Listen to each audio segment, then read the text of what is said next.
आपण पाहताय महाधुरळा. कोल्हापूर जिल्ह्यातील सुझुकीची एकमेव डीलरशिप म्हणजे मोहिते सुझुकी. 16 वर्षांच्या प्रदीर्घ अनुभवासोबत तुम्हाला इथे मिळेल सेल्स, सर्व्हिसेस आणि स्पेअर्स एकाच छताखाली. 18% GST सह विविध योजनांचा लाभ घेण्यासाठी भेट द्या मोहिते सुझुकी, काळा नाका, कोल्हापूर. मोहिते सुझुकी, उद्यमनगर, कोल्हापूर आणि मोहिते सुझुकी, सानेगुरुजी, कोल्हापूर. आजच आपली गाडी बुक करून दसरा आणि दिवाळीचा आनंद द्विगुणित करा. माझ्या आयुष्यामध्ये मी घडामोडी घडताना कित्येक लोकांच्या हृदयामध्ये स्थान मिळेल अशा पद्धतीनं काम करतो. पण हे सत्य होईल का? 100% मला खात्री आहे. ह्या महाराष्ट्र राज्याच्या स्थानिक स्वराज्य निवडणुकीमध्ये जर EVMचा वापर नसेल तर राहुल इंगोलेच्या समोर जो गणी उभा त्याचे डिपॉझिट जप्त करून आम्ही जाऊ. हीच वस्तुस्थिती. EVMच्या माध्यमातून असेल तर हे भाजप सरकार, डोनाल्ड ट्रम्पने जरी या प्रभागात फॉर्म मिळाला तर डोनाल्ड ट्रम्पना पाडतील अशी परिस्थिती आहे. पण असं घडू देणार नाही. हाय व्होल्टेज प्रभाग आहे, हाय व्होल्टेज. इथं पूर्णपणे हाय व्होल्टेज राहणार. या प्रभागामध्ये माझ्या बरोबर लढाई लढणारा जर सक्षम असेल तरच त्यांनी फॉर्म भरावा, नाहीतर फार अवघड आहे. वस्तुस्थिती बंधूंना असं सांगतो, जी घडली तीच.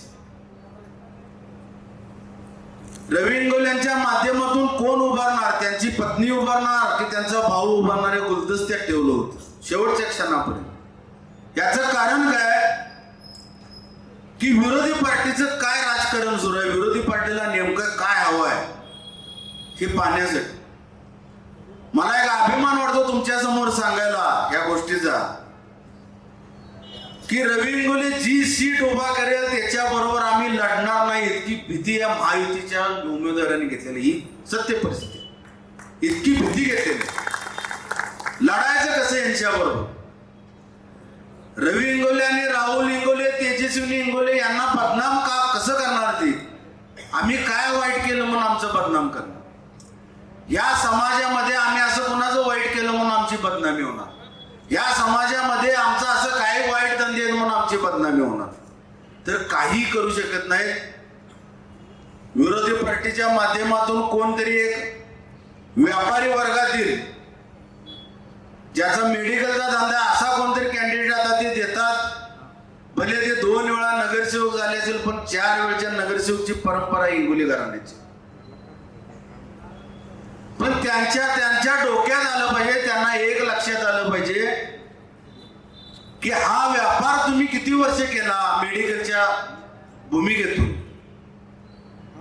जे औषध गव्हर्नमेंटच्या माध्यमातून गोरगरीब जनतेला 30%, 20% सूट देऊन, 40% सूट देऊन दिलं जातं, तेच औषध हे महाशय विकतात आणि त्याबद्दल माझ्याकडे प्रूफ आहे. मी माझ्या निवेदनामध्ये अगदी जाहीरपणे सांगणार आहे की ही व्यक्ती कोण. तुम्ही ओळखला असाल हा कॅन्डिडेट कोण असेल. राष्ट्रवादी काँग्रेसचं. आयुष्यात केलं काय व्यापार, आयुष्यात काम काय केलं काय व्यापार, आयुष्यात तुम्ही जनतेची सेवा केली काय नाही, तिथंही व्यापार. येणाऱ्या व्यक्तीला, मेडिकलमध्ये आलेल्या प्रत्येक व्यक्तीला हा कॅन्डिडेट सांगतो किती रुपये बिल झालं यांचं? 500. अरे 420 रुपये घे, 80 रुपये कमी कर. ऍक्च्युली ते औषध हे मुळात भारतीय गव्हर्नमेंटनं सुरू केलेले गोरगरिबांच्या उपचारासाठी जे औषध असतं तिथं हेच औषध 200 रुपयाला फक्त मिळतं आणि हे त्यात आणि 220 रुपये मिळवतात. ही वस्तुस्थिती आमच्या समोर येणाऱ्या कॅन्डिडेटची, हीच वस्तुस्थिती. त्याचे दुसरे कॅन्डिडेट जे भाजपच्या वॉशिंग मशीन मध्ये गेले. उद्योगधंदा काय? जुगार अड्डा. उद्योगधंदा काय? क्लब. उद्योगधंदा काय? 3 पान. आयुष्यात तुम्ही काम काय केलं? समाजसेवा काय केली? ह्या परिवारानं समाजसेवा काय केली? तर ह्या परिवारानं कुणाची समाजसेवा केली नाही. डायरेक्ट उठले. आता आपल्याला जर शुद्ध व्हायचं असेल तर भाजपच्या वॉशिंग मशीन पावडर शिवाय आपल्याला कोणी घेणार नाही. थेट उडी त्याने भाजपमध्ये घेतली आणि तिथं ते आता शुद्ध झाले. पूर्णपणे शुद्ध, म्हणजे चोराचा आता शिपाई झाला त्यांच्या घरची कॅन्डिडेट जे कोण आधी, मी उघडपणे बोलतो. म्हणजे ही वस्तुस्थिती ह्या प्रभागाची. क्षीरसागरांच्या माध्यमातून जर कर झाला, अक्षरशः घराघरात भांडण लावणे हा यांचा मूळ उद्योग क्षीरसागरांचा. टक्केवारीच्या भानगडीतून प्रचंड संपत्ती मिळवली. जे हे क्षीरसागर एका फटाक्याचा स्टॉल टाकून बसायचे, एक फटाक्याचा साधा स्टॉल होता, त्या काळापासून आता जर त्यांची संपत्ती मोजली तर हे फक्त स्वतःच्या घरचा विकास करण्यासाठी आणि अमाप संपत्ती मिळवण्यासाठी राजकारण करतात. त्यांना दुसरा कोणताही उद्योग नाही. आणि त्यांचे कॅन्डिडेट सेम, त्यांचा उद्योग काय? खून आणा मार्या. आज ह्याला मारलं, परवा त्याला मारलं, त्याची गाडी काढून घेतली. दुसरा कुठलाही उद्योग यांच्या या परिवाराला नाही. एक आणि एकच उद्योग. अजून ह्या विषयावर वेगवेगळ्या माध्यमातून, माझ्या माध्यमातून निवेदन सादर होतील की ह्यांचे कॅन्डिडेट कसे. आमच्या आज महाविकास आघाडीच्या विरोधामध्ये जे जे कॅन्डिडेट आहेत ते कॅन्डिडेटची वस्तुस्थिती मी आपल्या समोर मांडतो. आणखीन एक दोन आहेत, त्यांनी तर अक्षरशः शिवाजी पेठेची अस्मिता, शिवाजी पेठेचं हृदय, शिवाजी पेठेचा जो स्वाभिमान होता, ते स्वाभिमानाच्या वास्तूचं नाव बलबिंग कोऑपरेटिव्ह बँक, अक्षरशः बँक लुटून काढली आहे दोघांनी. आणि या दोघांचा नंबर त्यामध्ये लागतो. भविष्यामध्ये मी त्यांचं नाव व्यासपीठावरच घेणार. काय केले यांनी? आपणा बँकेला बँक विकून टाकली आणि ती बँक विकल्यानंतर त्यांचं एकच, त्यातून मिळवलेली सर्व संपत्ती डायरेक्टर बॉडीनं वाटून घेतली. यांचं काम ह्या लोकांच्यावर अगदी खंडोबा तालीम पासून ते प्रिकाय तालीम पर्यंत, प्रिकाय पासून ह्या सर्व तालीम संस्था, अगदी त्यामध्ये औचित्यपीर असेल, सरदार तालीम असेल, खंडोबा तालीम असेल, व्यथामळ असेल, ह्या सर्व परिसरामध्ये ही दोन कॅन्डिडेट प्रसिद्ध आहेत की ज्यांनी प्रचंड प्रमाणात संपत्ती घेतली बँकेच्या माध्यमातून आणि ती खाल्ली. म्हणजे माझा एक आपणास प्रश्न आहे, कोणतरी समोरच्याचा धनुष्यबाण मधून एक कोणतरी मुलगा उभारला, आणखीन एक खून मारामाऱ्या केलेला एक कॅन्डिडेट धनुष्यबाण मधून उभारणार, एक व्यापारी संप्रदाय मधला ज्यानं लोकांना औषध देतो म्हणून गव्हर्नमेंटच्या औषध देऊन त्यात प्रचंड प्रमाणात संपत्ती मिळवलेला कॅन्डिडेट उभारला, आणि पुन्हा एक भाजपच्या वॉशिंग मशीन मधला एक कॅन्डिडेट उभा करला. मग मला एक सांगा, इंगोलेचं नवं पर्व काय वाईट आहे? स्टेजवर बसलेलं आम्ही काय वाईट केलं म्हणून? काय कुठं खून मारामाऱ्या केल्या, व्यापार केला, कुणाला बदनाम केला?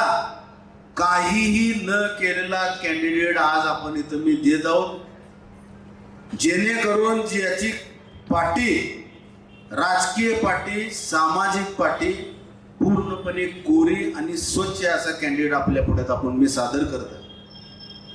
माझ्या घरामध्ये देखील 2-3 वेळा माझ्या मिसेसचं, माझ्या मुलगीची चर्चा व्हायची की नेमकं आता काय करणार, कसं करणार, काय होईल. म्हटलं माझ्या पद्धतीनं मी कॅन्डिडेट घेतलेला आहे. जो कॅन्डिडेट आपल्या इंगोले परिवारामधला असेल त्याच्या पाठीशी आपण ठामपणे राहायचं आणि तेही विजयी होईपर्यंत.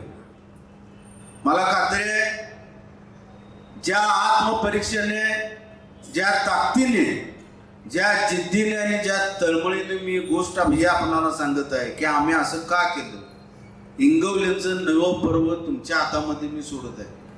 हे कसं जिवंत ठेवायचं, आम्ही जर चुकलो असेल तर आम्हाला माफ करा, पण चुकलो नसेल तर आमचं नवं पर्व तुम्ही जिवंत ठेवायला हवं. आज ह्या कोल्हापूर शहरामध्ये कुठेही जा, माझ्या प्रभागामध्ये कुठेही जा,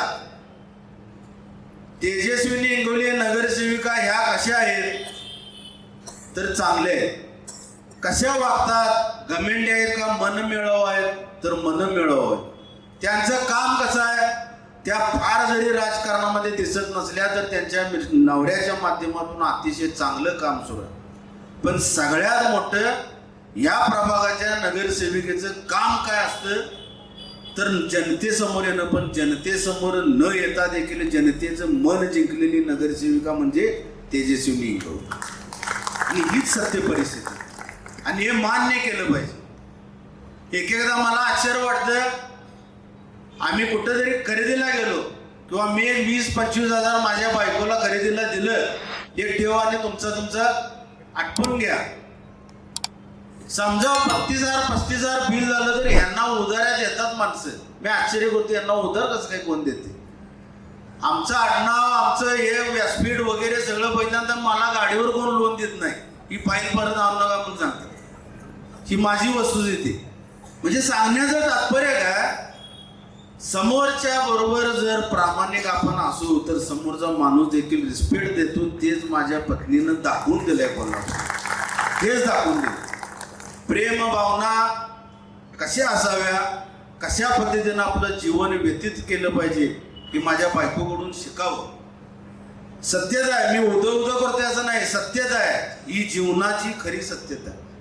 आयुष्यात प्रचंड प्रमाणात त्याग केला. आमच्या घरामध्ये काय नसताना तिनं घरामध्ये आली, पण इतकं सगळं ऐश्वर्य असताना एका सर्वसामान्य परिवारातील कुटुंबातील मुलग्याबरोबर नांदणं, ते तिनं नांदणं दाखवलं आणि जगासमोर एक नवीन इतिहास घडवून दाखवला की एक गर्भ श्रीमंत असणाऱ्या घरातली मुलगी देखील सर्वसामान्य परिवारात राहून चांगल्या पद्धतीनं नांदू शकते व राज्य करू शकते.